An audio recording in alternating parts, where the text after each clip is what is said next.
You're standing in front of a mirror. You're 15.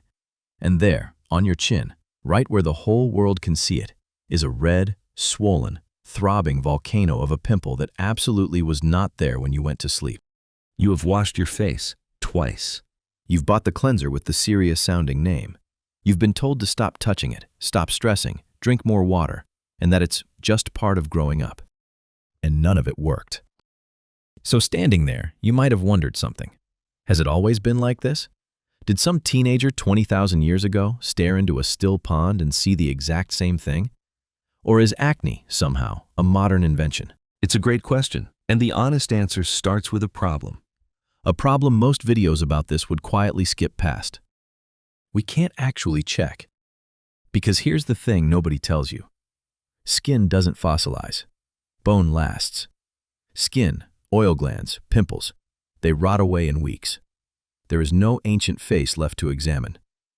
So anyone who tells you flatly that cavemen never had acne is guessing, and dressing the guess up as a fact.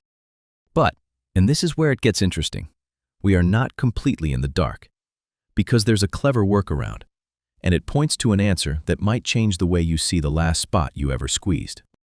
Stick with me, because by the end of this, you're going to look at a glass of milk a little differently. If you can't dig up an ancient teenager, here's the next best thing. Find people alive today who still live the old way. No supermarkets, no soda, no industrial food. Then look at their skin. That is exactly what a team led by a scientist named Lauren Cordain did back in 2002. They studied two populations on opposite sides of the planet, the Kitavan Islanders of Papua New Guinea and the Aché, a group in Paraguay still living largely by hunting and gathering. Both were eating close to the way humans ate for most of our history, what they caught, grew, and gathered. Then the researchers examined their skin, carefully, clinically. Over 1,200 Kitavans, including 300 right in the prime acne years. And the Aché, tracked over more than 2 years. Here's what they found. Not less acne, not milder acne. 0 cases of the active, inflamed acne a dermatologist would flag. Across more than 1,300 people, not one.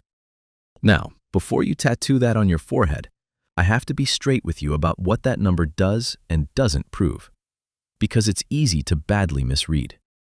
Here's the honest asterisk. The Kitavan and the Aché are not cavemen. They're living, modern humans, with their own genes and their own environment. They are not a time machine. So this study can't literally tell you what a Paleolithic face looked like. What it can do is something narrower, but still striking. It shows that in populations living outside the modern food system, this near-universal Western condition can almost vanish. In the industrialized world, acne isn't a problem. It's practically the factory setting of adolescence. Depending on the study, somewhere between 79% and 95% of Western teenagers get it. Not a few unlucky kids, almost all of them. And it doesn't politely stop at 18. It lingers into adulthood for a meaningful slice of people too. What is different about the modern world? Now, the moment you say, something in modern life causes acne, 100 myths come flooding in. Greasy food, chocolate, not washing enough. For decades, doctors swung the other way and insisted diet had nothing to do with acne at all. The truth is somewhere in the messy middle, and it's more interesting than either extreme. Certain modern foods quietly flip a hormonal switch. Foods that turn to sugar fast in your body. Soda, white bread, most breakfast cereal, sugary snacks, cause a sharp spike in insulin. That spike nudges up a growth signal called IGF-1, does 3 things that happen to be bad news for your pores. It pushes your oil glands to produce more oil. It amplifies the hormones that drive those glands. And it speeds up how fast skin cells pile up and clog things. More oil, more clogging, trapped bacteria, inflammation, a volcano on your chin. Then there's the second suspect, and this one stings a little. Milk. Dairy is strange because it barely raises your blood sugar. By that measure, it looks innocent.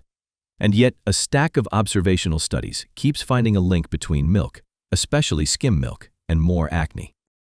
These studies find that people who drink more milk tend to report more acne. They're consistent, and there are a lot of them, which is why dermatologists take the link seriously. But observational studies can't fully prove cause and effect.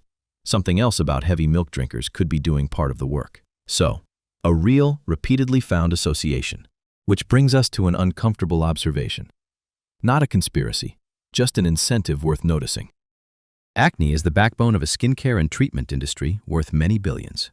Cleansers, serums, spot treatments, prescription creams, pills. And a lot of that actually works.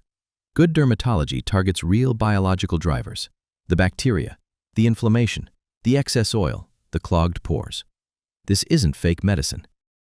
But here's the quiet gap. Almost all of that effort points at the face. Very little of the conversation points at the plate. We've built an enormous, sophisticated industry around treating acne on the skin, while the dietary side, which the evidence keeps gesturing at, often barely comes up in the appointment. That's not villainy. Nobody's twirling a mustache. It's just what happens when the thing you can sell a product for gets all the attention, and the thing you can't, maybe eat less sugar and dairy, gets left on the table. Okay, now the part where I stop everyone from running away with the half-truth. Because the diet story, even at its strongest, is only part of the picture. The single biggest factor is genetics.